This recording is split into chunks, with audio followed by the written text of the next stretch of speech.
Oh, shoot. Oh, okay.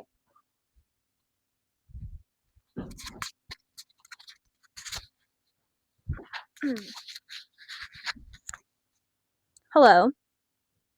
New corner again. I've been home for 3 weeks, I think. Been doing a lot of sitting in my room, doing nothing. Um, but I've been embroidering some more because my backpack, my senior backpack, you're supposed to do like a children's character that you love. Obviously, I chose Curious George. So I have to embroider him because they don't make any cute George merch anymore. Um, what else?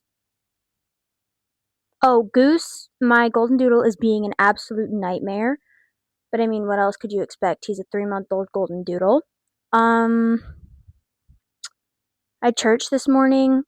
I have youth group tonight, which should be exciting. And I went to Starbucks and I got a matcha, and my barista was someone I went to middle school with. Awkward. And I'm in the back seat. I took my license test and I failed. Um, God forbid a girl doesn't know hand signals very well. But this girl, it's always awkward because I order from the back seat because I know what to order and my dad doesn't, and I'm in the back seat. So I'm ordering and then I pay and all that. And I think she recognized me and I recognized her, but I didn't want to say anything because I didn't know her that well. Um, yeah, that's kind of, yeah. Anyway, I have to leave my house in, hmm, like 2 hours to go to youth group, but my friend is going to be there, so I think it'll be fun.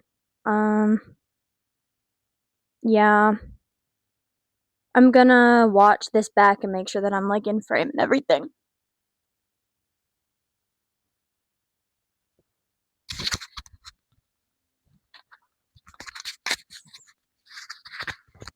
Okay, so if you read the title of the video, this is an issue that's kind of close to my heart. It's neurodivergency representation in movies and whatnot. It's very hard to find, and if you do find it, I don't want to say usually, but I do want to say often very inauthentic and genuine, which I mean, I am glad that we get that there is some representation now because there was a time when there was none. So, I mean, some is better than none for sure, but yeah. So, I took notes. So, okay, starting in about 2020, um the internet took self-diagnosis and ran crazy with it. When we were all kind of going crazy in quarantine and everyone was finding terms that they thought applied to them and abusing them into oblivion. Like the phrase crippling depression hit an all-time high in 2020, and yes, there were many people who had crippling depression. However, most of it was people who just thought that that was a funny term. As someone who was like 12, 13 during quarantine, that's not, don't use that word unless like it's actually applicable. Um which I think can be with not so much with the phrase crippling depression, but with the phrase I'm so ADHD. Okay. So I think a lot of that comes from poor representation in the media. Because then people see characters that they somewhat relate to and they go, oh, obviously that's it. No, that's not it. Because ADHD is a little bit more than just the hyperactive, funny guy in a TV show.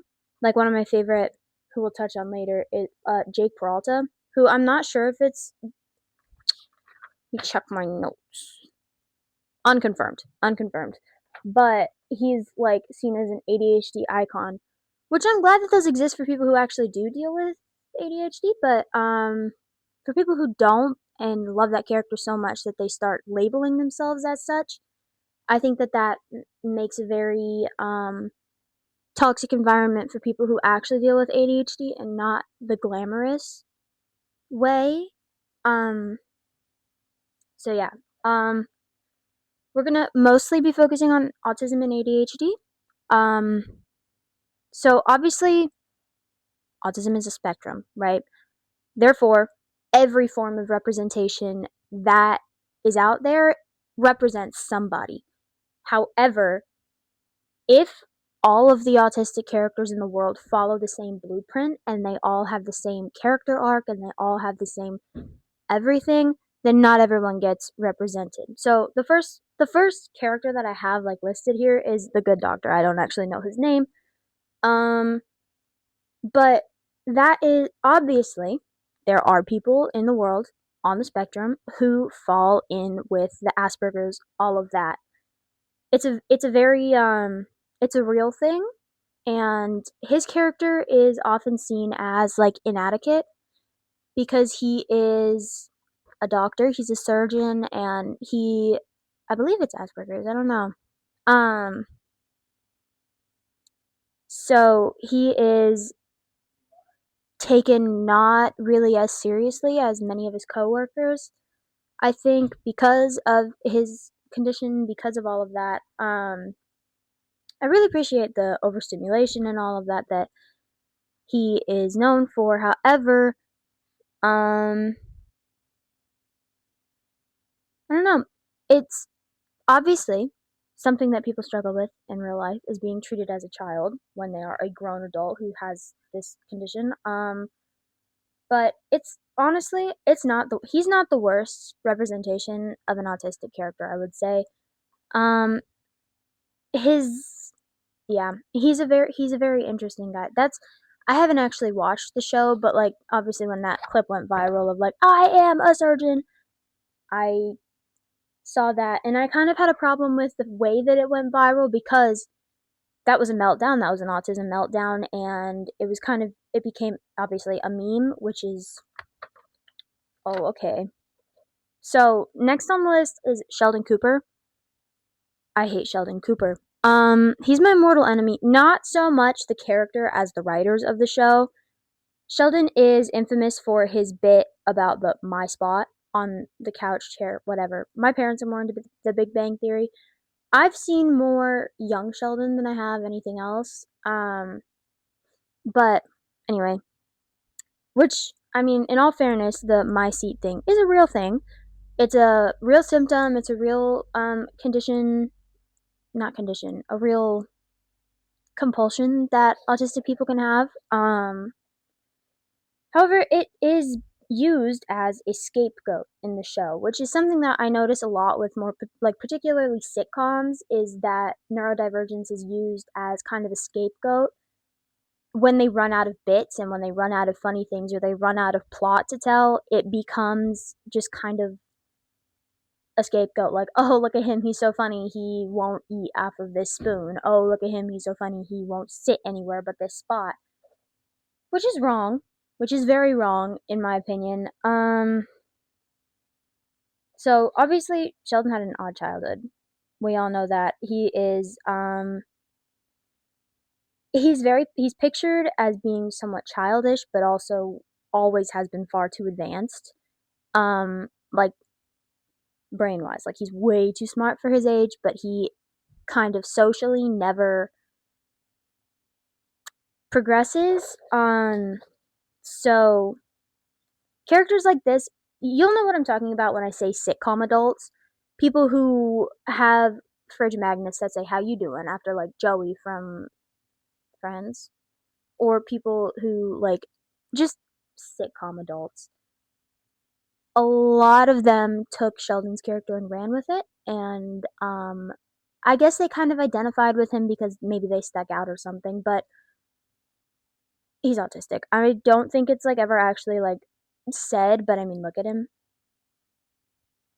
Um, yeah, just his sense. Something I can appreciate about his character is his sense of like justice, particularly in young Sheldon. He's a very like that's not fair type of thing, which I appreciate because a lot of the time neurodivergent characters aren't necessarily known for standing up for themselves because they're not seen as autonomous human beings. They're seen as the person that's always with this person or this person's sister, which we'll touch on in a moment, but they're not seen as an autonomous character. They're seen as just kind of a bit a scapegoat. And I think Sheldon Cooper is the main offender for this. Um,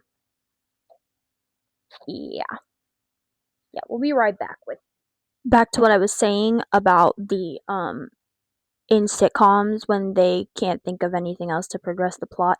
They also like to turn women into mothers, women who have never had any interest in family, never had any interest in settling down. They like to turn them into mothers, which is another issue completely. But sitcoms are a very toxic environment in my opinion. Okay, we're back. The next thing that I kind of want to touch on is ADHD in characters, and I already said something about this a moment ago with like Jake Peralta, who is unconfirmed, but I mean, based on the like usual blueprint for an ADHD character, it is he kind of follows it. He is it's a watered down version, but it kind that his version is way more applicable to boys than it is girls because both of these things show up so different in boys and girls. They women are statistically higher masking. They don't exhibit the same symptoms, meaning women don't get diagnosed as much. Um anyway, we do get a glimpse into Jake Peralta's childhood a little bit with like his absent father and all of that, which doesn't have anything to do with anything, but it does kind of explain why, even if he's never been diagnosed, he does exhibit some of these things that are statistically more like. Hold on. Matcha does taste like grass, but I kind of enjoy it on occasion. And also, I have to leave my house again, so I wanted a sweet treat because I'm excited to go to youth group, but I like once I'm home, I kind of want to stay home, you know? Anyway, um, Jake Peralta has a very glamorous look at ADHD. He is a very, like I said, watered down, but he exhibits all of the good stuff of like being funny, being all over the place, being random, but he doesn't exhibit any of the like paralysis that comes with ADHD. It is paralyzing. It is. Because your brain is so scattered, you don't know where to go first, you don't know. And you know, it's hard to put into words, but your brain is so scattered you don't know what to do first. If you have more than one task, you can deal with something called executive dysfunction, meaning break the words down. Executive, you can't execute tasks. You know you need to execute, which is something that I deal with personally, which is something that I have a hard time with. However, the medication that they prescribe for ADHD gives me migraines, so I don't take that. But yeah, he is another victim of sitcom writing. I don't know if you would call Brooklyn Nine-Nine a sitcom, but he is another victim of that style of writing where his constant spaz mindset is used as kind of a scapegoat. Which I mean, in this case, it's funny because he's not like genuinely diagnosed, and this isn't something that he openly struggles with. So I mean, I guess I can excuse it now, but okay. Next, this one is another one that's really close to my heart, Doctor House. Um, I got into the House fandom in early 2024. That's a crazy place to be. That is a crazy place to be. And you know, I mean, I caught it in 2024. It's not really up and running anymore, but yeah. I believe at one point there's an episode of House where he's treating a little boy with it who I think is nonverbal, maybe Asperger's, I don't know. But he sees himself in this little boy and he starts to identify with him. So he starts to wonder, maybe I'm autistic. Maybe that's the answer that I've been looking for my whole life. Maybe that's why I am so hard to be around. Because just like humans, not every character is a cup of tea. Not every character is someone you're gonna like, even if they're not inherently evil. He's just kind of a jerk. Um, but he has a soft spot in my heart, you know? But yeah, at one point he has a little thing where he's like, maybe I'm autistic because he's treating this little boy and he sees himself in him, and then I think Wilson like shuts him down immediately and he doesn't get any closure on that without doing a formal evaluation. I don't know. But yeah. Um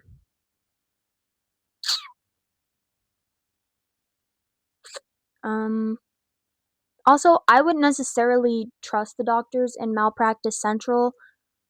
I don't know. He didn't do a formal eval. I think it was Wilson who told him he's not autistic. I don't know.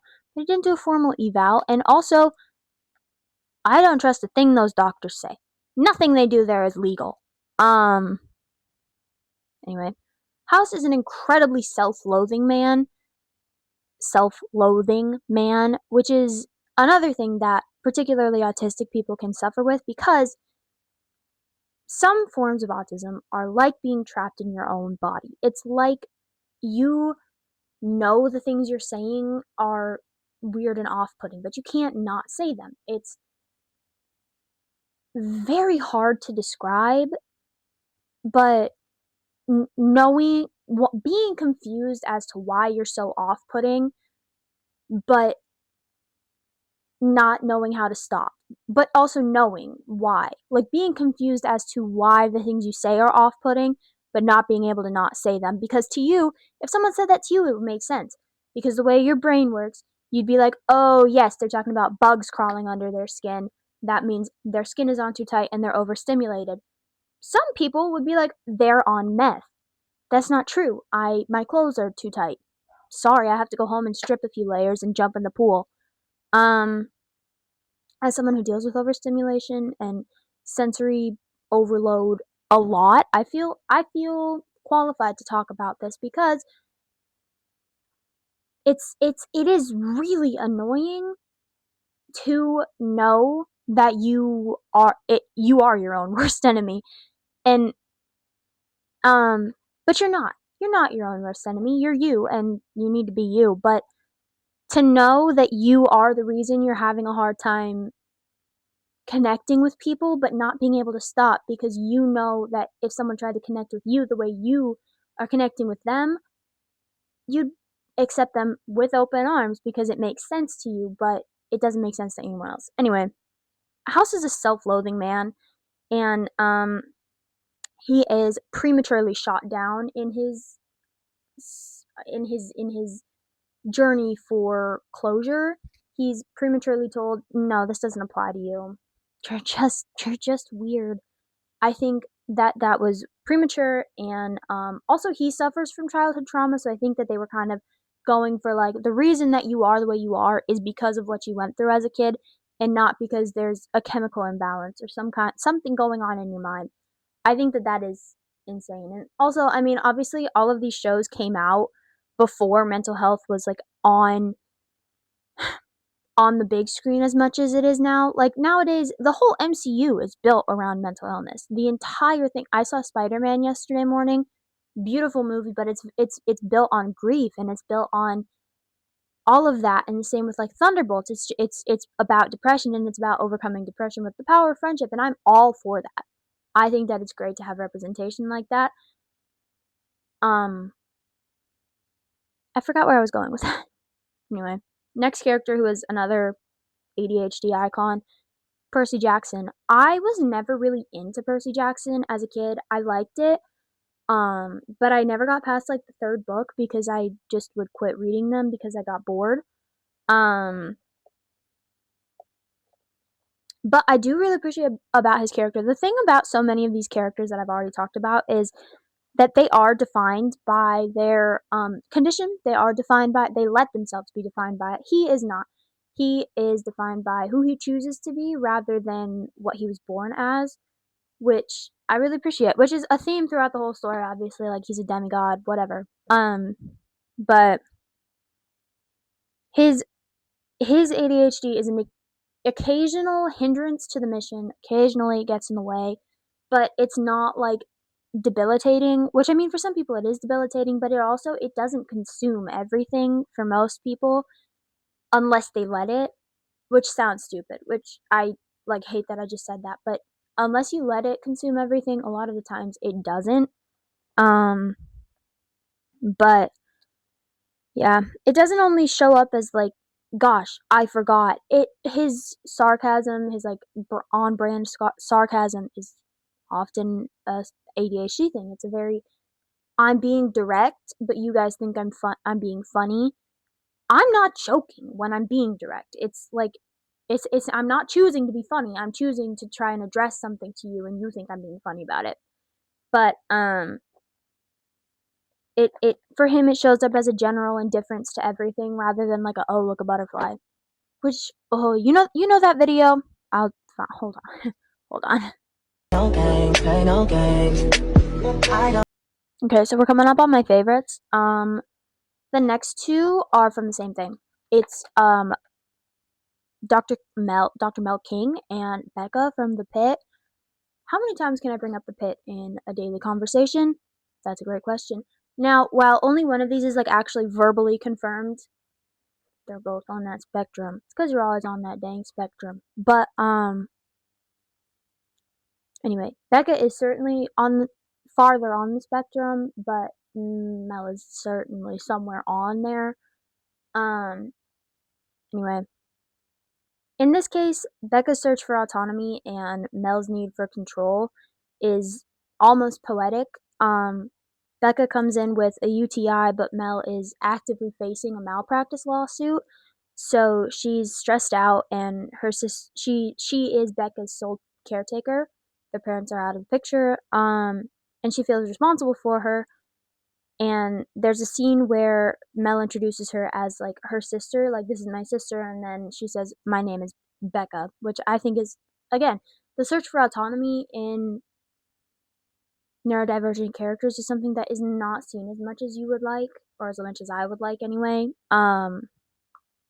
But she's yet again claiming autonomy in a world where she's seen as incapable. Mel unfortunately has to deal with July 4th alone because Becca is learning how to live on her own with this boyfriend she has, I think. That's not she's not the UTI. But she's got that. And then at one point, I think in season 1, Langdon, the addict, not that defines him though. He comments they're in like a trauma, and he comments everyone in the department has ADHD, and any other job would be boring. Okay. Again, this is serving. Now, I'm not saying that he's not diagnosed. I'm just saying that is serving self-diagnosing internet user who thinks that since one or two symptoms apply to them, everything applies to them, and they can use it to their advantage, which then disadvantages people who actually struggle with it because then no one takes them seriously. Okay. So, last like big example. It's not bad. It's kind of jarring as a coffee drinker. Having a matcha every now and then is it's a nice break, but like it's kind of jarring. Anyway, last example, Will Graham from Hannibal, which I'm like only one season in. I don't know if I can handle it. I like actually that scene where it's like the people that he's like playing their rib cages and leaving them like praying over the bed. Now, I've seen Silence of the Lambs, which I believe is Hannibal Lecter's origin story. I know that he eats people. I know he's a murderer. That just doesn't. I had to skip the episode of Yellow Jackets where they eat Jackie because I was like so grossed out. I went vegetarian for a week. Actually, something about cannibalism is so taboo to put on TV. That's not what we're talking about, but it is like, oh my god. And some people will be like, cannibalism as a metaphor for love. Ew, no, you're weird. You're weird for that. You're weird. And that's become mainstream, is cannibalism as a metaphor for love. Ew, stop making cannibalism mainstream. No. No. You have to be incredibly unstable to be eating people. And I always ask the question, if you were in a plane crash, would you resort to cannibalism? No, I wouldn't. I would starve before I ate someone. I'd be willing to, if I did bite it, I'd be willing to be the sacrifice that people eat, but I would not partake if someone else was. So I'd be okay with becoming the meal. I would not partake if someone else was. Anyway, back to what I was saying, Will Graham. This is maybe, other than Dr. King and her sister from The Pit, maybe my favorite. In terms of representation, I think that it's like really, because one of the first things they introduce about his character is that he's an empath. which is something in autism representation not seen very much. Autism is seen as a sort of soullessness a lot of the time, a sort of I can't empathize with you, therefore I have no feelings of my own, which is not what it is at all. But his empathy, even for arguably evil people, is something that I can really appreciate because I think since it's such a extreme, it can kind of balance out the lack of empathy in other autistic characters. Now this one is confirmed. They in like the very first episode talk about him being somewhere on the spectrum with like Asperger's rather than psychosis or whatever.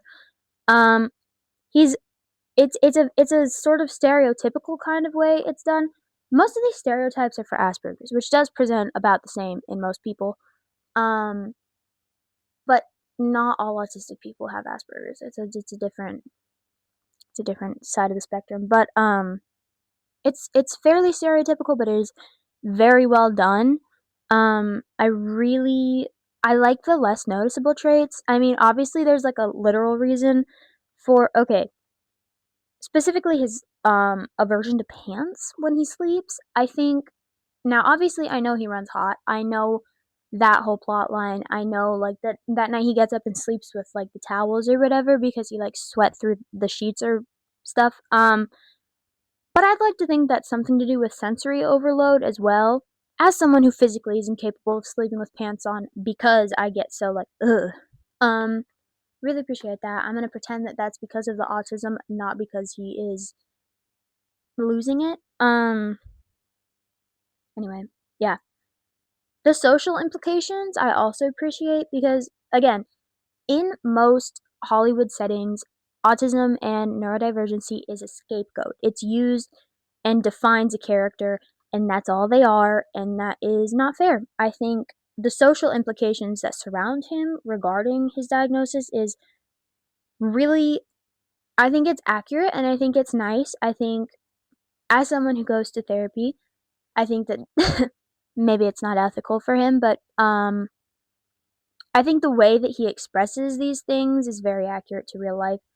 In season 1, I'm only in season 1. Please, I know that he like is corrupt by the end of it. I think I don't know anything. I've stayed off of Tumblr because I've been scarred one too many times on that godforsaken website.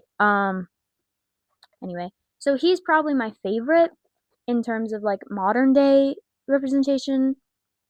Anyway, some honorable mentions are Styles, who I believe is confirmed has ADHD in Teen Wolf, Styles Stilinski. Um, hmm, Dr. Brennan from Bones. That's a banger. My mom watched that all the time when I was little, and I don't know if she's technically diagnosed either, but she is definitely somewhere on that spectrum. Castiel from Supernatural, I threw in the honorable mentions list because that's actually my birthday buddy. We were born on the same exact day. Um, that's how I learned what day of the week I was born. Is I googled what day Castiel show up. Oh right. Anyway, now here's another thing. On my big list, like on my main list, there weren't a lot of female characters. However, that's due to the fact that women are statistically higher masking, and even if they are not higher masking, they have entirely different presentations and entirely different symptoms. Um, it's just not talked about enough. There aren't enough characters who are accurate representations, which is something that I appreciate about the pit a lot, is that Mel and Becca are a beautiful representation of not only sisterhood, but of autism in a family. I think watching Becca struggle for her autonomy while Mel fights for her, what did I say? Fights for her control of the situation is beautiful. And I think it's kind of poetic because those are two sides of the same, what's the phrase? I don't know. But I think it's really nice because while Mel is fighting to take care of her sister's fighting to get out of her care. And I think that that's nice because that's classic older sister and younger sister stuff. So they still fit some normal like stereotypes. And I think that that's nice because again, in most media where characters are used as representation, that is their only purpose. That is the sole purpose of their character, is to be oh, that's the autistic one. No, that's not right. That's just not right. Because autism doesn't define you unless you want it to. If you want it to, kudos to you. If you don't, it doesn't have to. It doesn't have to, and it can be just a part of you. It can be something that you're proud of. It can be something that you keep on the down low. It's up to you. And same with ADHD. Same any neurodivergence is it has perks and it has things that maybe you don't want as much. However, I think maybe there are better ways to represent our neurodivergent population in the media than letting it control a whole character and letting it define a whole character. I think that that's kind of crazy. Okay. So to sort of wrap it up, I'm gonna move to my chair. Hold on. Okay, so to sort of wrap things up, I have again, we're gonna touch on sitcom millennials a little bit because that's something that deeply irks me, as I have a lot of family that does kind of fall into this category. I love my family, however, this is not. This is something that has bothered me my whole life. Um, and I think a prime example of this is Lorelai Gilmore from Gilmore Girls. I think so many women, in particular, in that era, went to they went to lengths to try and relate to her. So much so that it altered who they were as a person. That like who they were after Lorelai Gilmore is a different person than who they were during or before Lorelai Gilmore. I think they wanted to be her so bad that they go out of the way to do quirky things that they think will get them compared to her. They'll go out of their way to drink inordinate amounts of caffeine, go out of their way to ignore a phone call and then be like, oh my gosh, I'm so sorry, I didn't hear my phone ring. Go out of their way to forget to do the laundry so that they can claim, oh, I'm so silly, I forgot to do the laundry. Caffeine dependency and just generally unattractive immaturity, I think, the Lorelai Gilmore epidemic.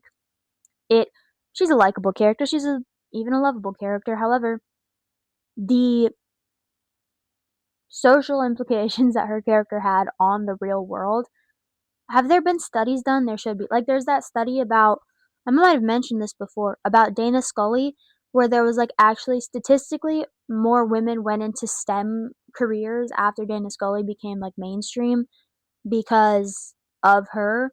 I think that's pretty cool. Anyway, I keep bringing up self-diagnosing adults. If you are genuinely curious, get evaluated if possible. But if you're not evaluated and you don't have a diagnosis, don't use these words to label yourself, because that makes people who actually have these diagnoses, it makes it harder for them to get the accommodations that they need. Um, yeah, it just makes it harder for people who actually deal with it. Again, maybe you're not so ADHD. Maybe you are chronically late and looking for an excuse. Not that is kind of rude, actually. Don't be a chronically late person. Coming from a chronically late person, because I don't have a license, so I go everywhere with my parents and they are chronically late. Another thing I want to briefly touch on is stimming and overstimulation. I think stimming has become way too mainstream. I think stimming has become too mainstream of a word. It's not having a TikTok audio stuck in your head. Like the one that I've had stuck in my head the last few days is the who's your housekeeper? What you keep in the house? That's been stuck in my head for a week. I have not been able to stop saying that. But I refrain from using the word vocal stim because I don't think that the word stim needs to be normalized as much as it is, because stimming isn't having something in your head and keeping saying it. It's like you'll see people on the internet who pain stim, which is like where they grab something that like hurts a little bit, but not like a self-harm way of hurting. Like it just kind of is a stinging in their hand, because it's, break the word down again, stimming, stimulation. You're stimulating something in your brain that will, it's reverse Tourette's. I don't know, but like stimming is not having a TikTok audio stuck in your head and just keeping on saying it. Stimming is a real compulsion that is not a choice. You make the choice, to quote Lady Gaga. Maybe someone doesn't make the choice to actually like put like stab themselves with a pencil, not like to draw blood, but like, you know, just poking themselves. Like that's pain stimming. That's a different thing than maybe singing something off Brat. I don't know. I didn't participate in Brat Summer. Anyway, this is again a very near and dear topic to my heart, so it just is not fair. And I really, really just want to emphasize, if you know good and well that you do not fall on the spectrum and that you are not you are not neurodivergent. If you know that, stop saying the words "I am so ADHD." No, you are not. I I love you, but that makes it harder for people with ADHD to get accommodations, and it makes it because part of the okay, take for example state testing. Um, with state testing, if you are diagnosed with ADHD, you get extended time, meaning you go to a separate area and you take your test for a little longer than the other people. If everyone suddenly has ADHD and everyone suddenly is claiming to have ADHD, it's not a more quiet area, and that's just the standardized testing time now because everyone else has it. It's not fair to people, especially when you're just doing it because you want to be different. It's not fair. You are special on your own. You're special whether you're on the spectrum, whether you're neurodivergent, whether you're neurotypical, you are special. Be yourself. Do not put yourself in a place where you have to fake something to get attention. That's not, you don't want to have to upkeep that. Just be yourself, and someone, or you'll find your people. Just coming from someone who had no people and never talked to anyone until like the last 6 months, you'll find your people. I promise you don't have to fake who you are. Um, you'll, you got it. It's okay. You've got it. You've got it.